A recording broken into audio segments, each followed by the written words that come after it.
할렐루야. 예수 그리스도 이름으로 하나님 말씀 증거하겠습니다. 우리 다 같이 하나님 말씀 고린도전서 2장 6절부터 16절까지 말씀을 우리 다 같이 찾겠습니다.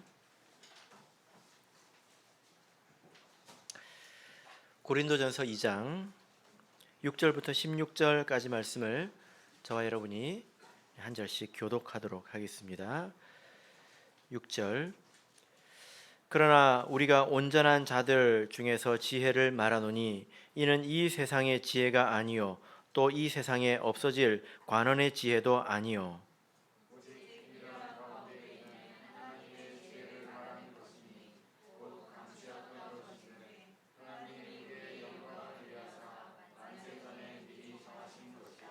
이 지혜는 이 세대의 관원이 하나도 알지 못하였나니 만일 알았다면 영광의 주를 십자가에 못 박지 아니하였으리라.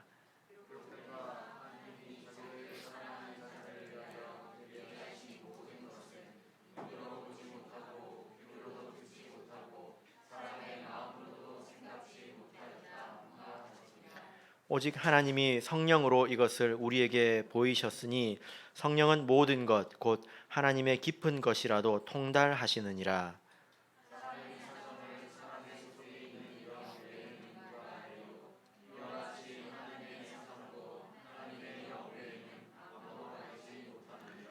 우리가 세상의 영을 받지 아니하고 오직 하나님께로 온 영을 받았으니 이는 우리로 하여금 하나님께서 우리에게 은혜로 주신 것들을 알게 하려 하심이라.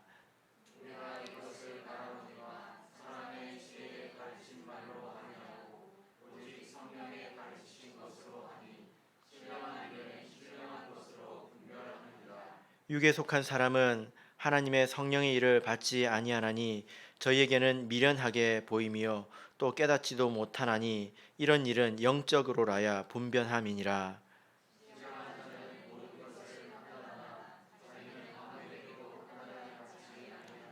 같이 읽겠습니다. 누가 주의 마음을 알아서 주를 가르치겠느냐? 그러나 우리가 그리스도의 마음을 가졌느니라. 아멘. 네, 오늘 이 시간은 육에 속한 사람과 영에 속한 사람이라는 제목으로 하나님 말씀을 증거하겠습니다. 우리는 인생을 살아가면서 아주 많은 일을 겪습니다. 사람도 만나고 또 병을 앓기도 하고 또 사고를 당하기도 합니다. 그리고 이런저런 좋은 일도 있죠. 그래서 우리가 겪는 일들을 오만 가지라고 합니다. 우리가 이렇게 그 사람들을 보면 다 비슷한 일을 겪는 것 같지만 또 자세히 들여다보면 그런 일들이 또 전혀 다른 일이기도 합니다. 그래서 사람이 이런저런 일을 겪을 때에 내가 왜 이런 일을 겪게 되었는지, 내가 왜 이런 일을 겪어야 되는 것인지, 또 이런 일들이 무슨 의미가 있는지 생각하고 또 판단하게 되죠. 우리는 다 그렇게 인생을 살아가고 있습니다. 예를 들면 코로나 백신을 맞았습니다. 이게 맞으신 분들이 있죠. 그런데 백신을 맞고 많이 아팠습니다. 그러면 어떻게 생각할까요? 누구는 안 아팠다고 하던데 왜 나는 아플까? 이런 생각을 하게 되겠죠. 그럼 이에 대해서 여러 종류의 생각이 가능합니다. 어떻게 생각을 할 수 있을까요? 먼저 단순하게 뭐 그런갑지 뭐 이렇게 단순하게 생각하는 사람도 있겠지요. 그런데 또 어떤 사람은 굉장히 이성적이고 과학적으로 생각을 하려고도 합니다. 이 백신이라고 하는 것이 결국 이물질이지 않습니까? 몸에 들어오면 몸에 있는 이 항체와 싸우게 됩니다. 그러면서 몸에서 열이 나고 아프기도 한 것이거든요. 내 몸에서 지금 이 전쟁이 일어나고 있구나. 이물질과 이 면역 시스템이 전쟁을 일으키고 있구나. 이렇게 이해하고 받아들이는 사람도 있습니다. 근데 그런 사람만 있는 건 아니에요. 신앙적으로 생각하려고 하는 사람도 있죠. 내가 뭘 잘못했지? 이렇게 생각하는 사람도 있습니다. 아니면 하나님이 나를 좀 쉬게 하시려고 하시는가? 이렇게 생각할 수 있겠죠. 자, 1번, 2번, 3번 중에 뭐가 정답입니까? 예, 그런 게 있을까요? 예, 사람마다 상황마다 그때그때 다르겠지요. 백신을 맞고 안 아파도 똑같은 생각이 가능합니다. 나는 안 아픈갑지 뭐 이렇게 생각하고 넘어갈 수도 있죠. 그리고 이렇게 생각할 수 있습니다. 아니, 왜 나는 안 아프지? 그럼 내 몸에서는 지금 아무 일도 안 일어나고 있는 건가? 이렇게 생각하고 어떤 사람은 도리어 이상하게 생각하기도 합니다. 또 신앙적으로도 생각이 가능하지요. 그죠? 여기에는 정해진 답이 있는 것이 아니라 사람마다 또 그때 형편마다 다 다른 것이기 때문에 우리가 항상 이런 생각을 하면서 살아가게 됩니다. 그죠? 제가 목회자 중국 교회 이제 방문 때에 처음 가는 날 그 망고를 그 이제 시장에서 샀습니다. 차를 버스를 타고 가다가 문을 열고 시장에서 망고를 이렇게 샀어요. 근데 이게 우리가 그 먹는 그런 망고가 아니라 돌망고라고 개량되기 전에 이게 망고거든요. 주먹보다 작습니다. 그래서 이거를 자기가 이렇게 그 이로 껍질을 벗겨가지고 이렇게 막 뜯어 먹는 건데요. 저는 그때 처음 알았습니다. 망고가 온나무과라는 걸 처음 알았습니다. 예, 그래가지고 이제 제가 그걸 먹고 이게 독이 오른 거예요. 그래서 입으로 열심히 까먹었지 않습니까? 입만 주먹만큼 부풀어가지고 진물도 나고. 근데 다른 사람들은 다 괜찮은데 저만 그러더라고요. 그럼 제가 어떻게 생각했을까요? 예, 그런갑지 뭐 이렇게 생각했을까요? 내가 이 중에 면역력이 제일 약하구나 이렇게 생각했을까요? 내가 무슨 죄를 졌지? 이렇게 생각했을까요? 다 가능하죠. 그러나 이런 것처럼 우리가 어떤 일을 만나면 이게 도대체 무슨 일이지? 무슨 상황이지? 이런 생각을 누구나 다 하게 마련인데 크게 나눠 보면 이런 그 문제에 있어서 세상에는 두 부류의 사람이 있다는 것을 우리가 오늘 이 말씀을 통해서 알 수 있습니다. 어떤 사람이냐면요. 자, 14절을 보시면 육에 속한 사람은 해서 육에 속한 사람이 나오죠. 또 두 번째는 15절입니다. 신령한 자는 이 신령한 자라는 말은 산신령 같은 사람을 말하는 게 아니라 영에 속한 사람이란 뜻입니다. 육에 속한 사람, 영에 속한 사람 이렇게 보면 틀림이 없습니다. 이 육에 속한 사람은 어떤 말이냐면요, 보이는 것만 있다고 생각하는 사람이에요. 그러니까 하나님을 믿지 않는 것, 영적인 것을 생각하지 않는 것을 말합니다. 그러니까 이런 사람들은 보이지 않는 것을 고려하지 않고 보이는 것만 생각하기 때문에 모든 일을 판단할 때 그 수준에서 그 범위 내에서 판단하겠죠. 그죠? 감기에 걸렸습니다. 왜 걸렸을까요? 바이러스 때문에 걸린 거죠.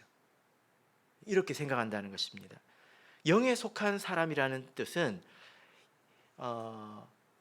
이 세상을 부정하는 것이 아니라 우리 눈에 보이기 때문에 세상에 모든 것이 다 있다는 것을 알죠. 그러나 이 세상은 눈에 보이는 것만 있는 것이 아니라 보이지 않는 하나님도 계시고 또 천사도 있고 마귀도 있다는 것입니다. 사람에게 영혼도 있다는 거예요. 그래서 어떤 일을 판단할 때는 보이지 않는 영적인 세계까지 고려해서 판단하는 것입니다. 그래서 내가 감기에 걸렸습니다. 물론 이것은 바이러스에 의한 것이지요. 그런데 모든 사람이 다 걸리는 것은 아니지 않습니까? 그것이 어떤 의미가 있는 것은 아닐까 하고 생각해보고 그것을 판단하고 살아가는 사람을 영에 속한 사람이라고 성경에서는 말하는 것입니다. 그래서 예를 들어 뭐 어떤 사람이 정신병에 걸렸다, 뭐 우울증이나 혹은 뭐 어떤 강박 이런 것에 걸렸다. 육신에 속한 사람, 이 육에 속한 사람은 뭐라고 판단할까요? 이 뇌에 문제가 있다고 판단을 하겠지요. 그런데 영에 속한 사람은 어떻게 판단할까요? 다른 것일 수도 있다 하고 고려하는 범위가 다르다는 것입니다. 우리가 어떤 일을 겪었을 때 아이가 생각하는 범위가 다르고 또 어른이 생각하는 범위가 다른 것처럼 이 생각하는 범위가 더 확장된다는 것입니다. 자, 먼저 우리 육에 속한 사람들을 생각을 해보면 이 육에 속한 사람들은 보이는 것만을 고려하는 사람들이라고 제가 말씀을 드렸는데요. 이런 사람들도 이 세상을 굉장히 세심히 살핍니다. 그래서 굉장히 많이 연구를 하죠. 그래서 많은 지식과 지혜를 쌓았습니다. 자, 그래서 세상의 여러 학문들을 보면 이 사람들이 연구한 것이 굉장히 광범위하고 또 굉장히 깊다는 것을 우리가 알 수 있습니다. 그래서 눈에 보이지도 않는 저 먼 우주를 사람들이 탐구하지요. 그리고 저 바닷속 또 지구 속 보이지 않는 것까지 다 탐구를 합니다. 그리고 사람의 몸에서부터 저 깊은 바다에 우리가 알지 못하는 희귀 어종까지 깊이 연구를 합니다. 그래서 육에 속한 사람들이라고 해서 우리가 별것 아닌 것처럼 여기서는 안 되는 것입니다. 그리고 이들이 연구해 놓은 것 중에는 참고가 되는 내용들이 많이 있죠. 그죠? 예. 우리가 이런 내용들을 싸잡아서 비난해서는 안 됩니다. 예. 혹시 여러분들은 그러시는 건 아니죠? 예. 갈라디아서 4장 3절을 보면 세상 초등학문이라고 해가지고 세상에 있는 것들은 다 이제 수준이 낮은 것이고 무가치한 것이고 이제 그렇게 생각을 합니다. 오직 성경 이렇게 생각을 합니다. 그런데 요즘은 그런 분들이 뭐 이렇게 잘 안 보이는 것 같은데요.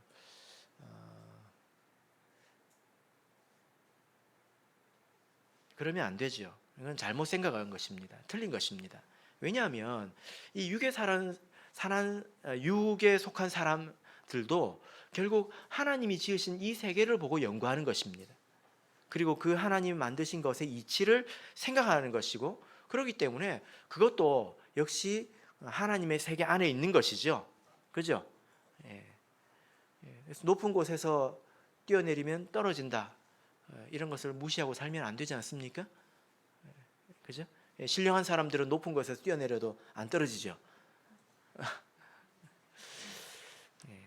또 사실 생각해 보면 우리들도 이미 이 문명의 혜택, 육에 속한 사람들이 찾아놓고 연구해 놓은 것들에 대해서 우리가 그것을 누리고 살아가고 있기 때문입니다. 이미 그렇지 않습니까?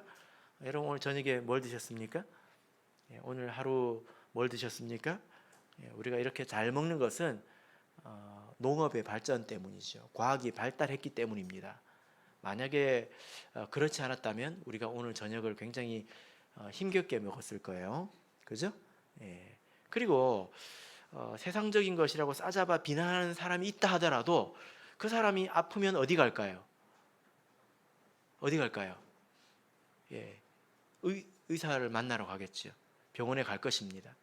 그러니까 이것을 이분법적으로 이것은 옳고 이것은 그르다 이렇게 생각하는 것은 굉장히 잘못된 것입니다. 이것을 포함의 개념으로 생각을 해야 되지 이것은 옳고 이쪽은 맞다 이렇게 생각해서는 안 된다는 것입니다. 그래서 우리가 이 육에 속한 사람, 세상에 있는 지혜도 굉장히 유익합니다. 그래서 우리가 이 혜택을 누리면서 살아가고 있죠. 만약에 그렇지 않았다면 우리가 지금 굉장히 덥게 예배를 드리고 있었을 것입니다. 그러나 우리는 이 지점에서 균형 감각을 가져야 합니다. 이 세상의 지혜, 이 육에 속한 사람들이 쌓아올린 이 지혜도 상당히 유용하지만 그 지혜에 한계가 있다는 것을 알아야죠. 그죠? 자, 본문 6절을 읽겠습니다. 자, 본문 6절 말씀 같이 읽겠습니다. 시작. 그러나 우리가 온전한 자들 중에서 지혜를 말하노니 이는 이 세상의 지혜가 아니요 또 이 세상에 없어질 관원의 지혜도 아니요. 이 지혜가 상당히 좋은 것이지만 한계가 있다는 거예요. 그 한계가 무엇입니까? 6절을 보시면 이 세상에 없어질 관원의 지혜이다 이렇게 말하고 있습니다. 없어질 지혜이다. 자, 먼저 우리가 고린도전서 1장 21절에서 이 세상의 지혜로는 하나님을 알지 못한다라는 것을 이미 배웠죠. 왜냐하면 보이는 것만 고려하기 때문에 한번 생각해 보세요. 이 세상에 보이는 것을 다 안다 할지라도 하나님을 고려하지 않으면, 또 영적인 것을 고려하지 않으면 자기가 보는 것을 다 설명할 수 있을까요? 하나님을 발견할 수가 없다는 것입니다. 오늘 이 말씀에서는 이 세상의 지혜에 대해서 없어질 것이라고 이렇게 말씀하고 있는데, 지금 우리가 좋다고 이렇게 붙들고 있는 것들, 세상의 지혜, 이런 것들이 나중에는 다 구식이 된다는 것입니다. 시간이 지나면 다 사라져 없어져 버린다는 거죠. 예를 들어 사람의 생각도 유행이 있습니다. 이런 것을 조금 어려운 말로 사상이라고 하죠. 철학 사상도 유행이 있습니다. 이것이 참 희한하게 돌고 돕니다. 그리고 기술도 시간이 지나면 어떻게 됩니까? 낡은 것이 되죠. 유행은 어떻습니까? 다 시간이 지나면 구식이 되어버리는 것입니다. 자, 요한계시록 17장을 보겠습니다. 요한계시록 17장 16절을 보겠습니다.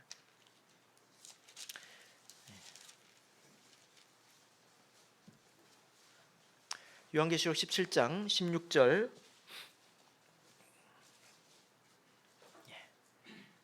자, 같이 읽겠습니다. 시작. 내가 본 바 이 열 뿔과 짐승이 음녀를 미워하여 망하게 하고 벌거벗게 하고 그 살을 먹고 불로 아주 사르리라. 자, 여기 보면 짐승이 음녀를 미워한다 이렇게 말씀을 하고 있습니다. 그리고 벌거벗게 하고 그 살을 먹고 불에 아주 그냥 태워버린다 이렇게 말하고 있습니다. 여기서 말하는 짐승은 사람들의 모임을 말하죠. 어떤 정치적인 집단, 국가와 같은 그런 정치적인 세력을 말합니다. 음녀는 세상의 사상을 말합니다. 세상의 조류를 말하죠. 사상. 자, 3절을 보실까요? 17장 3절. 3절을 같이 읽겠습니다. 시작. 곧 성령이 나를 데리고 광야로 가니라. 내가 보니 여자가 붉은빛 짐승을 탔는데 그 짐승의 몸에 참란된 이름들이 가득하고 7머리와 10뿔이 있으며.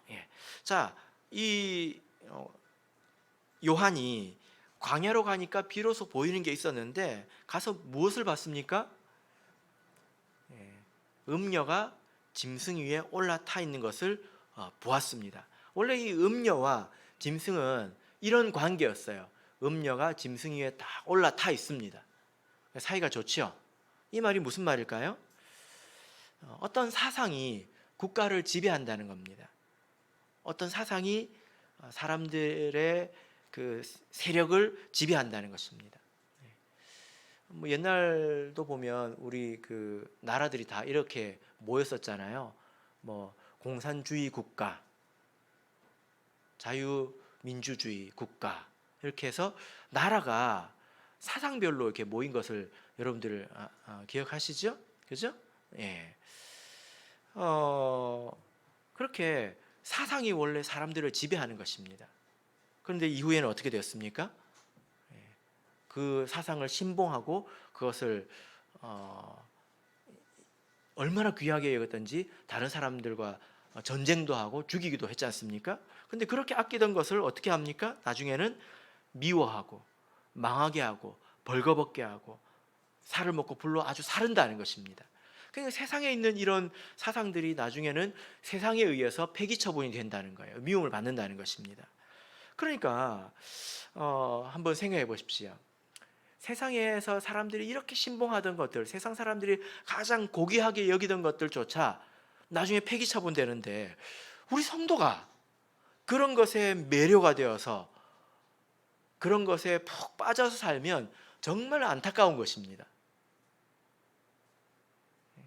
예를 들어 어떤 정치적인 것, 그리고 사상적인 것, 혹은 패션. 그래서 이런 옷은 요즘에 안 입어, 이런 말 있잖아요. 그리고 물론 한복 입고 살라는 건 아닙니다. 뭐 유행, 이런 것들에 빠져서 사는 사람들은 나중에 이런 것들과 함께 폐기 처분될지도 모릅니다. 조심해야 합니다.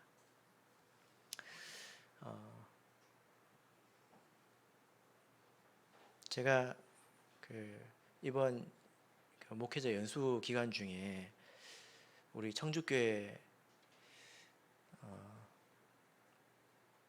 카페를 가가지고 10년 전 사진을 봤습니다. 10년 전 사진을 봤어요.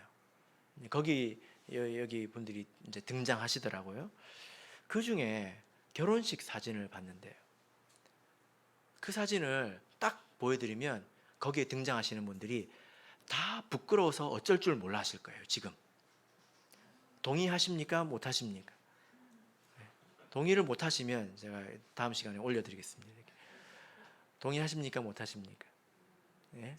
참 이상하지 않아요? 결혼식에 가면 이쁜 옷을 입었을 것이고 머리도 하고 화장도 하고 했을 텐데 왜 10년 지나면 부끄러워합니까? 지금 보면 촌스럽거든요. 그죠? 지금 사실 여러분들도 10년 뒤에 보면 촌스러운 거 입고 지금 앉아 계신 거예요. 그죠? 그러니까 신경 쓰지 말라는 얘기입니다. 이 말입니다. 옷이든지 세상의 사상이든지 그 세상의 모든 것들이 사람들이 쌓아올린 그런 과학이나 이 모든 것들이 시간 지나면 다 구식이 됩니다. 근데 그런 것들에 너무 빠져가지고 계속 새 것을 추구하면 그것과 함께 폐기 처분될지도 모르니까 나중에 부끄러워할 것에 대해서 너무 마음을 두지 말고 살아가시길 바랍니다. 이것이 세상의 지혜의 한계입니다. 어떤 사람들은 이것을 이분법적으로 생각해가지고 그러면 저 사람은 세상에 뭐도 안 하나 그런 게 아니에요.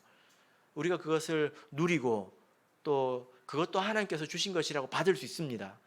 근데 그것을 하나님처럼 사랑하고 의지하고 매료가 되어가지고 푹 빠져서 살면 안 된다는 거예요. 자, 본문으로 돌아가서 8절을 보겠습니다. 제가 보니까 꾸미는 사람일수록 나중에 더 많이 부끄러워하더라고요.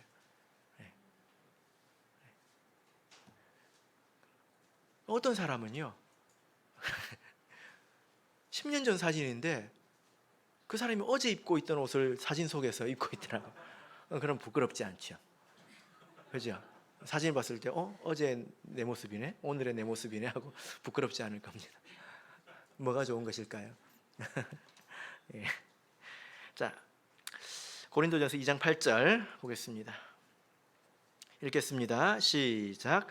이 지혜는 이 세대에 관하니 하나도 알지 못하였나니 만일 알았다면 영광의 주를 십자가에 못 박지 아니하였으리라. 예. 자, 이 말씀을 보니까 세상의 지혜의 치명적인 문제를 이렇게 발견할 수 있는데 어떤 문제가 있습니까? 이 지혜가 예수님을 알아보지 못했다는 것입니다. 그래서 우리가 이 세상의 지혜에 함몰되어 있으면 하나님을 보지 못하고 하나님이 하신 일을 알지 못하고 예수님을 십자가에 못 박는 그런 똑같은 일들을 지금도 하고 살아가게 된다는 것입니다. 예수님의 십자가는 하나님의 일 중에 하나이지 않았습니까? 하나님이 그 일만 하시는 게 아니에요. 그 전후로도 많은 일을 하십니다. 모든 일은 예수님이 오는 것으로 끝납니다. 지금도 하나님이 일을 하고 계시는데, 그런데 내가 세상적인 것에 매료가 돼가지고 거기 푹 빠져 있으면 그 세상의 지혜 충만하던 사람들이 예수님을 죽였잖아요. 여러분, 예수님을 누가 죽였습니까? 1번 똑똑한 사람, 2번 무식한 사람. 어떤 사람이 예수님을 죽였습니까? 이스라엘의 제사장들이 죽였습니다. 엘리트 중에 엘리트예요. 그 다음에 이 누굽니까? 총독이 누구죠? 빌라도. 빌라도도 엘리트이지 않습니까? 지혜와 지혜가, 세상의 지혜와 지혜가 만나가지고 예수님을 죽이지 않았습니까? 그죠? 그래서 우리가 이런 그 두려움을 가지고 이런 경계심을 가지고 세상 가운데서 살아야 합니다. 내가 이런저런 것에 너무 빠져 있으면, 내가 그것을 지배하고 그것을 사용해야지 너무 빠져 있으면 하나님의 일을 알지 못하고 하나님의 일을 망하게 하고 예수님을 십자가에 못 박는 그런 일들을 나도 하게 된다는 거예요. 그래서 지금 바울사도 이런 말 하고 있지 않습니까? 고린도 교회 사람들이 하도 세상 지혜를 자랑하니까 세상 지혜에 충만하던 자들이 예수님을 죽이지 않았느냐?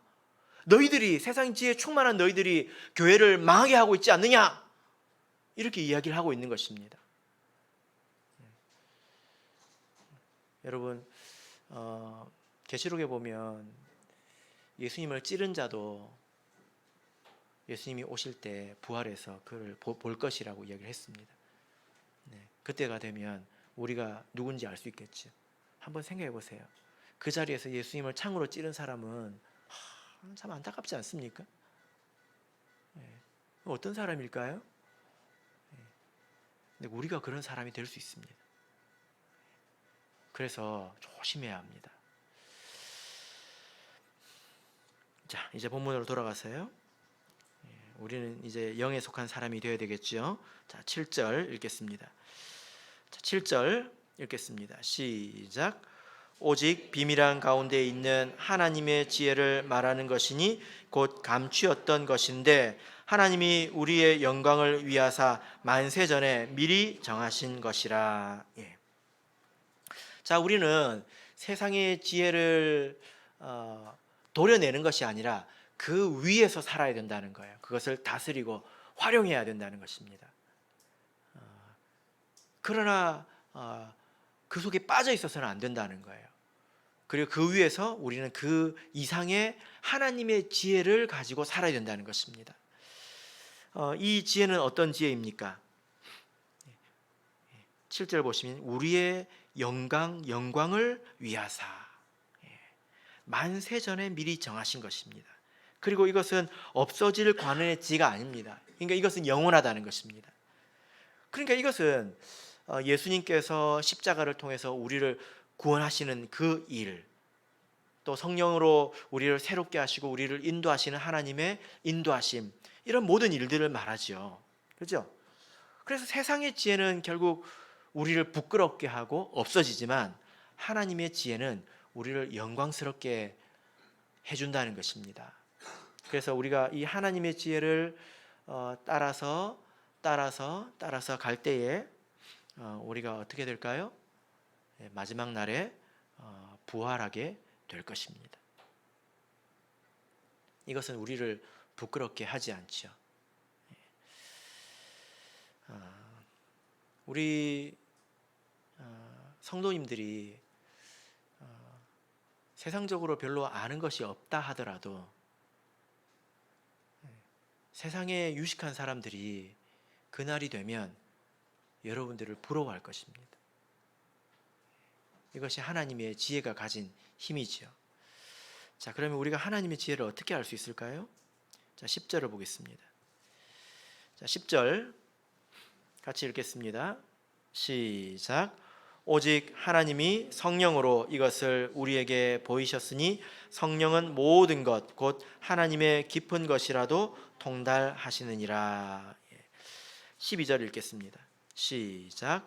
우리가 세상의 영을 받지 아니하고 오직 하나님께로 온 영을 받았으니 이는 우리로 하여금 하나님께서 우리에게 은혜로 주신 것들을 알게 하려 하심이니라. 자, 이 말씀을 보니까 하나님의 지혜는 IQ로 아는 것이 아니라 성령으로 아는 것입니다. 우리가 다 약속의 성령을 받았죠? 이 성령을 통해서 우리가 하나님의 지혜를 알 수 있다는 것입니다. 자, 마태복음 16장을 보겠습니다. 마태복음 16장 15절부터 보겠습니다. 마태복음 16장 15절에서 17절, 자, 같이 읽겠습니다. 시작. 가라사대 너희는 나를 누구라 하느냐? 시몬 베드로가 대답하여 가로되 주는 그리스도시요 살아계신 하나님의 아들이시니이다.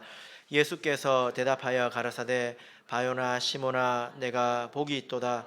이를 내게 알게 한 이는 혈육이 아니요 하늘에 계신 내 아버지시니라. 또 내가 내게 이르노니 너는 베드로라. 내가 이 반석 위에 내 교회를 세우리니 음부의 권세가 이기지 못하리라. 예. 자, 이 말씀을 보니까 예수님이 사람들과 늘 함께 있었지 않습니까? 그런데도 사람들이 예수님이 누구인지 알지 못했다는 것입니다. 근데 여기서 보면 베드로는 그것을 알았죠. 주는 그리스도시요라고 고백하지 않습니까? 이것은 여러분 베드로가 예수님과 가까이 있어서 안 게 아니에요. 또 오래 있어서 안 게 아닙니다. 예수님이 그리스도라는 사실은 그래서 안 것이 아니라 하나님께서 은혜로 알려주셨기 때문에 알게 된 것이다 라는 겁니다. 그러니까 이 지식은 선택이 있다는 거예요. 바로 하나님의 은혜입니다. 그래서 우리가 성령을 통해서 하나님의 은혜를 통해서 우리가 이것을 알게 되는 것이죠. 그죠? 예. 자, 본문으로 돌아가겠습니다. 그래서 하나님께서 우리에게 성령을 주신 것은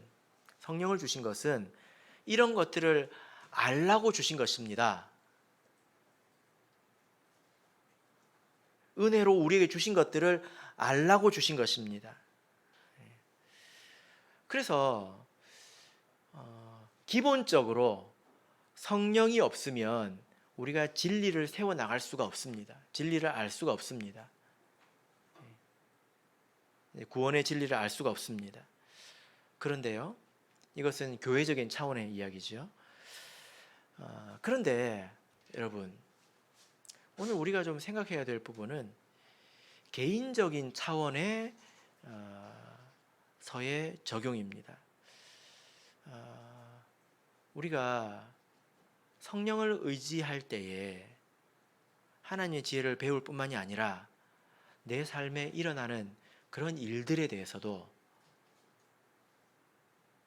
영에 속한 자처럼 판단하면서 살아갈 수 있다는 거예요. 하나님이 은혜로 주신 것은 십자가만 있는 게 아닙니다. 그래서 그걸 안다고 해서 우리가 다 안 건 아니에요. 우리가 세례를 통해서 죄사함을 받는다는 것을 알고 세례를 받는 게 전부가 아닙니다. 하나님께서 각 사람에게 각기 다른 모양으로 역사하시지 않습니까? 지금 나에게 일어난 일들이 어떤 일인지, 또 내 옆에 있는 사람에게 일어난 일들이 어떤 일인지, 이런 것들을 알아보는 그런 눈이 필요하다는 거예요. 그죠? 자, 마태복음 17장 15절을 보겠습니다. 마태복음 17장 15절입니다. 마태복음 17장 15절.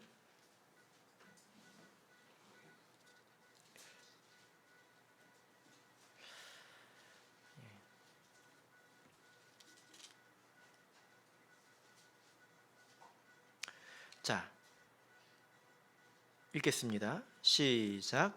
주여 내 아들을 불쌍히 여기소서. 저가 간질로 심히 고생하여 자주 불에도 넘어지며 물에도 넘어지는지라. 자, 여러분 이렇게 한번 생각해 보세요. 어떤 사람이 간질에 걸렸습니다. 그래서 고쳐달라고 교회 왔습니다. 여러분 어떻게 하시겠습니까?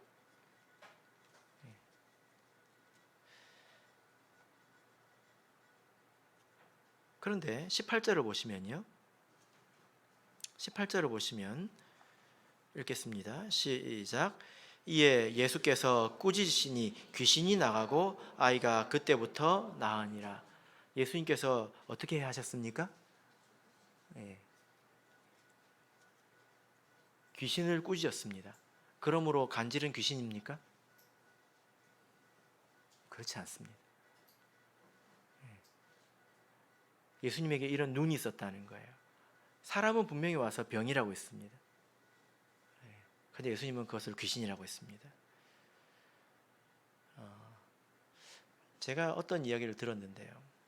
외국의 어떤 우리 참예수 교회 중에 하나에 어떤 그 자매가 정신병에 걸렸습니다. 정신병에 걸렸는데요. 이 자매가 어떤 뭐 몸에 문제가 있었는지 건강상의 문제가 있었는지 치료를 이렇게 하려고 하다가 어떻게 했냐면 중국에 있는 어떤 사람한테 전화를 해가지고 기를 받았대요. 전화로 기를 받아라 해가지고 전화로 기를 딱 받았대요. 그리고 이 사람이 이상해졌습니다. 그래서 교회에 왔는데 그 교회에 좀 똑똑한 사람들이 많았나 봐요. 그 교회가 딱 둘로 나뉘어 버렸습니다. 어떤 그 사람들은 저 자매는 지금 비타민 뭐 K인가 뭔가가 지금 부족하다. 그런 현상이다. 그래서 저런 현상이 일어나는 것이다. 그래서 그 치료를 빨리 하게 해야 된다. 이렇게 판단했고요. 또 다른 한 사람은 다른 한 무리는 지금 저 자매에게 사단이 역사하고 있다. 이렇게 판단을 했습니다. 그래서 어떻게 됐을까요?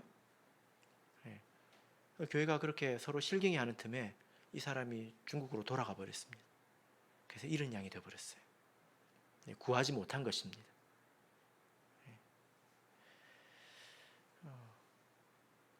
실제로 성경을 읽을 때 이게 되게 간단한 일 같지만 이런 일들이 생기면 복잡합니다.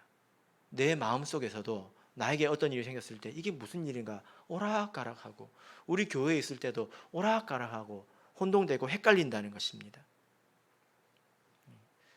이렇게 건강의 문제뿐만이 아니라 성경을 보면 가룟 유다의 생각을 마귀가 조종한 것을 알 수 있죠. 그죠? 사람의 생각이 이상해지는 것, 그 사람이 거품을 물거나 불에 넘어지거나 전혀 그러지 않았습니다. 단지 생각이 이상해졌습니다. 그러나 그것도 무엇의 역사였습니까? 사단의 역사일 수 있다는 것입니다. 어떤 자매가 우울증에 걸렸습니다. 보통 우울증 걸리면 위로하거든요. 우울해하고 힘들어하니까 괜찮아, 잘 될 거야. 같이 기도하자 하고 위로합니다. 근데 어떤 목사님이 그 자매를 심하게 꾸짖었습니다. 근데 그러고 나왔어요. 회개하고 나왔습니다. 그래서 우울증은 다 이런 것이다. 제가 그렇게 말하는 것도 아닙니다. 우리가 지금 내가 속해서 살고 있는 이 세상에는 보이는 것만 있는 것이 아니라 보이지 않는 하나님의 손길이 있다는 거예요. 그래서 보통 하나님께서 욥에게 하셨던 것처럼 그 울타리를 쳐서 우리의 삶을 보호해 주시지만 보호해 주십니다. 그리고 또 여러 가지 기적적인 일들로 우리 사람을 보살펴 주죠. 그죠? 그래서 우리 성도들의 인생이 일반적인 사람들의 인생과는 차이가 많이 납니다. 근데 왜 우리 성도들의 인생이 세상 사람들의 인생과 별반 다르지 않은 것처럼 보이는지 아십니까? 때로는 하나님께서 이 하나님의 백성을 훈련시키기도 하기 때문이에요. 이스라엘 백성을 광야에서 훈련시켰던 것처럼 훈련하시기도 하시고 또 죄를 지으면 하나님께서 그 사람을 징계하시기도 하시기 때문입니다. 이렇게 일어나는 이런 일들이 하나님께로 복도 받고 그리고 하나님께 벌도 받고 이런 일들 또 사단이 틈을 타서 생기는 이런 일들이 일반 세상 사람들의 삶에 나타나는 그런 희노애락과 굉장히 비슷하기 때문에 아니 뭐 하나님 믿는 사람이나 안 믿는 사람이라 비슷하네 이렇게 생각한단 말이에요. 그러나 실상은 그렇지 않습니다. 그래서 그것을 보지 못하면 내가 하나님의 백성으로 인생을 살아가는 데 있어서 성장이 굉장히 더디게 될 것입니다. 하나님 뜻을 알지 못하고 그것을 생각할 줄도 모르니까 배울 줄도 모르고 익힐 줄도 모르고 똑같은 일을 반복해서 겪게 될 것이고 시간이 많이 걸려서 배우게 되겠죠. 그죠? 그래서 우리가 살아가면서 겪는 모든 일 가운데서 하나님을 고려할 줄 알아야 된다는 것입니다.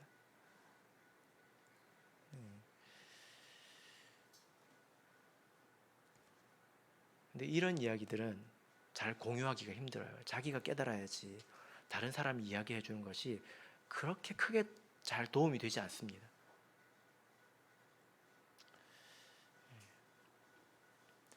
그래서 때로는 좀 놀라운 것은 뭐냐면은 대화를 해보면 잘 되고 못 되는 일에 대해서 눈꼽만큼도 하나님을 고려 안 하는 사람도 있습니다. 생각을 안 해요. 세상 사람들하고 뭐가 다릅니까? 다 그냥 똑같죠. 세 사람도 아프고 나도 때 되니까 아픈 것이고 다 사는 게 다 그렇고 그런 거죠.